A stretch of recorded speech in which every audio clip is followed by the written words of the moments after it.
Welcome to Man Does Tech, where I solve the problems you didn't even know you had. In this video, I will explain how to use the Pomodoro Technique for study. First, choose a task and set a timer for 25 minutes.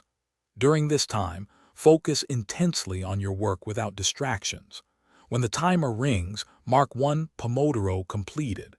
This structured approach helps maintain concentration and prevents burnout, making your study sessions more effective and less overwhelming.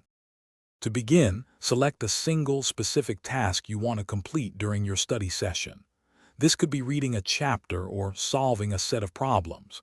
Next, remove all potential distractions like turning off notifications or closing unnecessary tabs. Finally, set a timer for 25 minutes.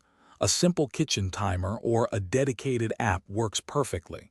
This preparation ensures maximum focus. Short breaks are crucial for refreshing your mind. During your 5-minute breaks, stand up, stretch, or grab a drink of water. Avoid checking social media or engaging in other mentally demanding tasks that could pull you away from your study flow.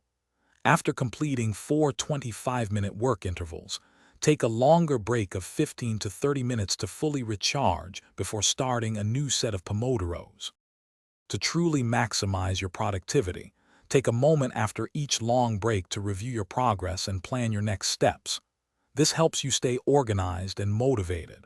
Remember to adjust your tasks if you feel your energy levels shifting. Flexibility is key. For those who love to read and learn on the go, check the description for a link to the new Kindle Paperwhite and other great deals. It's a fantastic tool for any student. Thanks for watching. If you found this helpful, don't forget to like and subscribe.